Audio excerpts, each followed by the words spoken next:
تک نافرمانیاں کرتے ہیں اللہ کی، ناشکری کرتے ہیں، اللہ جو کہتا ہے اس کے خلاف ورزی کرتے ہیں۔ ہم لوگ اللہ کی بالکل بھی بات نہیں مانتے۔ صبح اٹھتے ہیں، نہ ایک بھی بار اللہ کا نام لیا، نہ کچھ کیا۔ صبح اٹھتے ہی فون دیکھا، فون میں ریلیں دیکھی ہیں، فون میں ریلیں دیکھی، سوشل میڈیا چلایا، اپنے کاموں میں گھس گئے اور اللہ کا ذکر تک نہیں کیا، نہ نماز پڑھی، نہ صدقہ کیا، نہ کوئی نیک کام کیا، نہ نیک صالحہ کیا، نہ ہی کوئی اچھے اخلاق رکھے، اور پورے دن جھوٹ بولی، بدکاری کری، غیبت کری، لوگوں کا حق مارا، ظلم کیا۔ اس کے بعد بھی میرا رب ہم پر عذاب نہیں بھیجتا۔ پہلے کے زمانے میں جو پہلے کی امت ہوتی تھی ان پر اللہ ترنت عذاب بھیج دیا کرتا تھا۔ کوئی زنا کرتا، اللہ ترنت اوپر سے پتھر برساتا اور وہ وہیں کا وہیں فنا ہو جاتا، وہ وہیں مر جاتا۔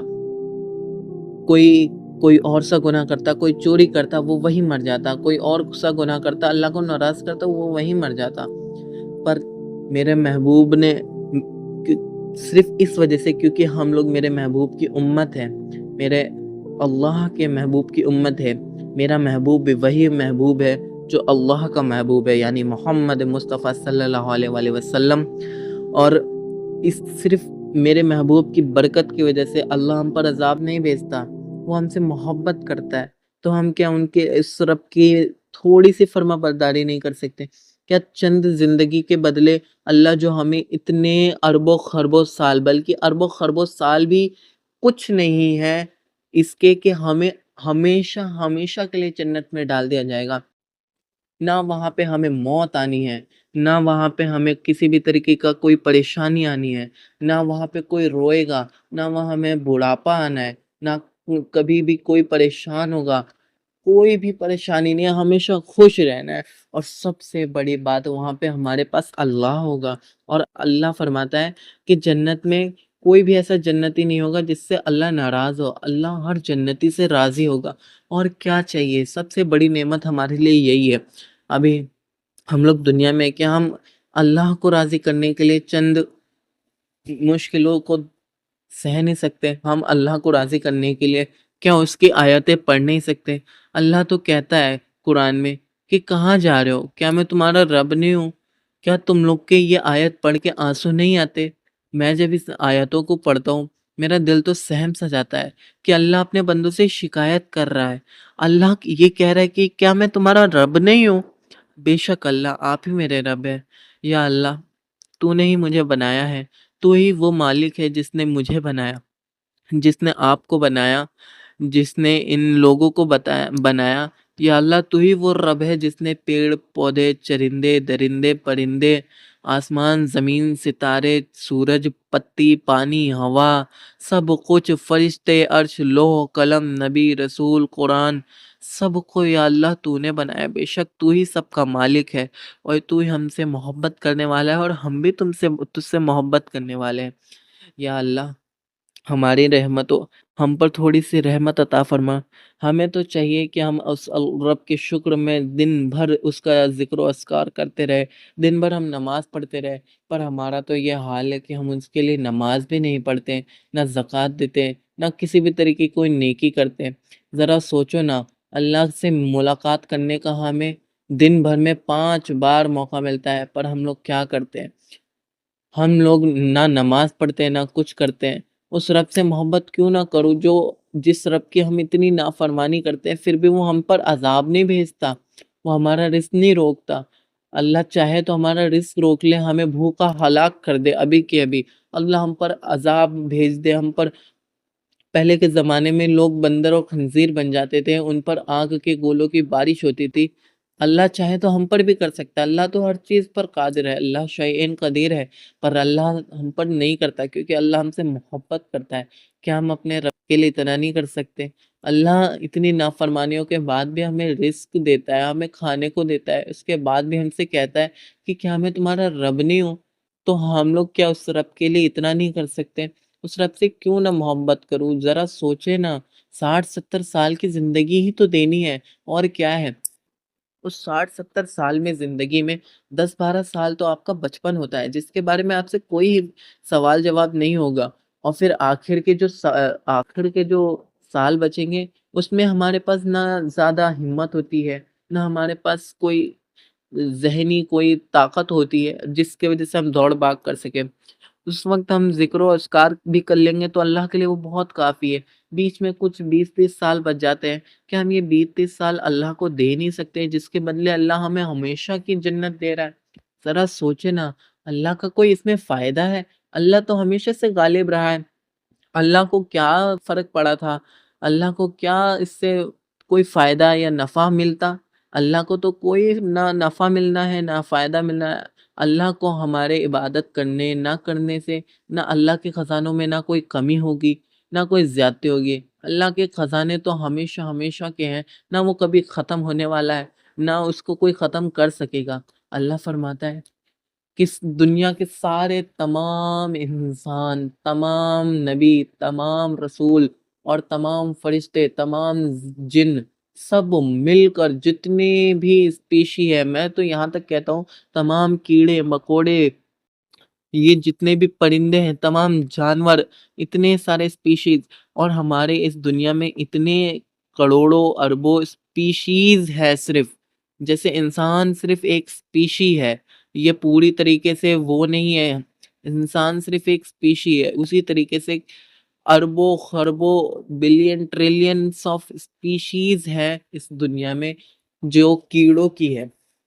یہ سب مل کر بھی اگر دعا مانگے، میرا تو یہ عقیدہ ہے اور ہم سب کا یہی عقیدہ ہونا چاہیے، اور بے شک اللہ کر سکتا ہے کیونکہ اللہ شہین قدیر ہے، کہ ہم یہ سب مل کر بھی ایک ساتھ دعا مانگے تو اللہ کے خزانوں میں کوئی کمی نہیں ہوگی، اللہ سب کو عطا کر دے گا، اللہ سب کی باتیں سن لے گا، ایک ایک کر کے سب کی باتیں سنے گا، سب کے راز سنے گا، ایک ساتھ سب کو عطا کرے گا۔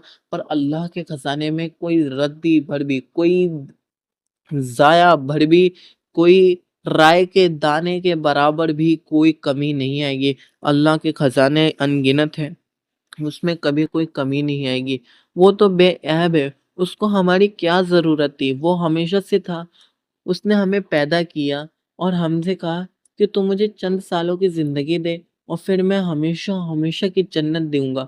اس میں اللہ کا کوئی نفع تھا؟ نہیں، اس میں ہمارا ہی نفع تھا۔ ذرا سوچے نا، اس رب نے ہمارے لیے کیا کیا نہیں کیا، نبی دیے ہمیں، زندگی دی، کھانے کو دیا، روٹی دیا، اور ہم کیا کرتے ہیں؟ ذری سی مصیبت آتی ہے تو ہم شکایتیں کرنے لگتے ہیں۔ میں نے بہت سے لوگوں کو دیکھا ہے جو شکایت کرتے ہیں کہ اللہ نے ہمارے لیے یہ نہیں کیا، میں نے اللہ سے دعا مانگی اور اللہ نے یہ نہیں کیا، میں نے اللہ سے دعا مانگی، اللہ نے میری دعا قبول نہیں کی، اللہ نے میرے ساتھ یہ کر دیا۔ ارے ظالمو، تمہیں کیا پتا اللہ تمہارے ساتھ کیوں برا چاہے گا؟ اللہ تو ہمیشہ تمہیں ہمارے لیے بھلا ہی چاہے گا، اللہ تو ہم سے محبت کرتا ہے۔ تم نے جو دعا مانگی اگر وہ قبول نہیں ہوئی تو اس کا مطلب یہ تو نہیں ہے نا کہ اللہ نے اس میں کوئی اللہ کے خزانوں میں وہ کمی ہو جاتی اس لیے اللہ نے وہ عطا نہیں کیا۔ ظالم، اللہ کا علم تجھ سے زیادہ بڑا ہے، اللہ جانتا ہے کہ جو تو نے مانگا تھا وہ تجھے لگ رہا ہے کہ وہ تیرے لیے صحیح ہے، پر اللہ کو تو پتا ہے وہ تیرے لیے صحیح نہیں ہے، اس لیے اللہ نے وہ تجھے نہیں دیا۔ میں تم یہاں تک کہتا ہوں کہ اللہ سے دعا مانگا کرے، بے شک اللہ تو خود قرآن میں کہتا ہے کہ مجھ سے دعا مانگو، اور جو مجھ سے مانگے گا نہیں، جو میرے سے مانگنے میں تکبر کرے گا، اسے ذلیل و خوار کر کے جہنم میں ڈالوں گا۔ ذرا سوچے نا، جو رب یہ کہے کہ مجھ سے مانگو، مجھ سے مانگو، جو نہیں مانگے گا اسے جہنم میں ڈالوں گا۔ آج کل کے جو بادشاہ ہوتے ہیں، جو جتنے بھی بادشاہ ہیں، یہ سب کہتے ہیں کہ مجھ سے مت مانگو، میرے خزانوں میں کمی آئے گی۔ اللہ وہ بے نیاز بادشاہ ہے جس کے خزانے میں کوئی کمی نہیں آتی۔ اللہ کہتا ہے کہ مجھ سے مانگو، اللہ کو پسند ہے کہ اس سے مانگا جائے۔ اللہ کہتا ہے کہ اے میرے بندوں، میں تم سے بہت محبت کرتا ہوں، مجھ سے مانگو، مجھے کچھ نہیں چاہیے، مجھے تمہاری نمازیں نہیں چاہیے، تمہیں تمہاری خود کی نمازیں چاہیے۔ اللہ کو کوئی ہماری نماز کی ضرورت نہیں ہے، اللہ کے پاس ہم سے زیادہ توحید رکھنے والے، ہم سے زیادہ نیک و صالح فرشتے ہیں جو اس کی عبادت کے لیے لگاتار لگے رہتے ہیں۔ پر تمہیں پتہ ہے کہ اللہ نے اشرف المخلوقات انسانوں کو کیوں کہا؟ کیونکہ انسانوں کے پاس فری ول ہے، فرشتوں کے پاس نہیں ہے، فرشتوں کے پاس تو اللہ کی عبادت کرنے کے علاوہ اور کوئی آپشن ہے ہی نہیں، کیونکہ اللہ نے ان کے اندر وہ پروگرام ڈالا ہی نہیں۔ لیکن انسانوں کے پاس دو راستے ہیں، یا تو وہ نیک کا راستہ چنے یا تو وہ گناہوں کا راستہ چنے۔ تو اللہ کے راستہ جو چنے گا اس کے لیے تو بڑا ہی خوش نصیب ہے وہ، اور اس کے لیے تو بڑا اجر ہے اللہ کے پاس۔ اللہ تو بڑا نیک ہے، وہ جو چاہتا ہے جس کے لیے چاہتا ہے وہ کر دیتا ہے۔ اللہ ہر چیز پر قادر ہے، اور میں تو کہتا ہوں کہ اللہ سے ہمیں محبت کرنی چاہیے، اور کیونکہ وہی تو ہے جس نے ہمیں بنایا۔ ذرا سوچے نا، ذرا کھڑے ہوئے نا، اٹھ کے دیکھے نا شیشے میں، اللہ نے آپ کو کیسے بنایا ہے۔ اللہ کہتا ہے کہ تم نے نہیں دیکھا کہ جیسے کس طرح ہم نے زمین کو پھاڑ کر زمین اور آسمان کو الگ کر دیا۔ ذرا سوچے نا، یہ مخلوق کو دیکھے نا، اتنی بڑی مخلوق، اللہ نے کتنی خوبصورت خوبصورت چیزیں بنائی، یہ دنیا بنائی، دنیا اتنی خوبصورت ہے۔ جنت کے بارے میں تو ہم نے صرف سنا ہے، ہم نے تو دیکھا بھی نہیں۔ ہمارا عقیدہ ہے کہ جنت ہے، اور ہم نے ابھی تک دیکھا نہیں، پر جو ہم دیکھ پاتے ہیں، یہ دنیا دیکھے نا، دنیا کتنی خوبصورت ہے۔ دنیا سے بھاگ جائے، اسپیس کو دیکھیں، چاند، سورج، گیلیکسیز کو دیکھیں، کتنی خوبصورت ہے یہ۔ اس کے بعد بھی اور فرشتے بھی ہیں، جنت بھی ہے، جہنم بھی۔ اس کے بعد بھی اللہ نے سب سے زیادہ محبوب اشرف المخلوقات اللہ نے انسانوں کا کہا۔ کیوں؟ کیونکہ اللہ کو پتہ ہے انسان ہی وہ چیز ہے۔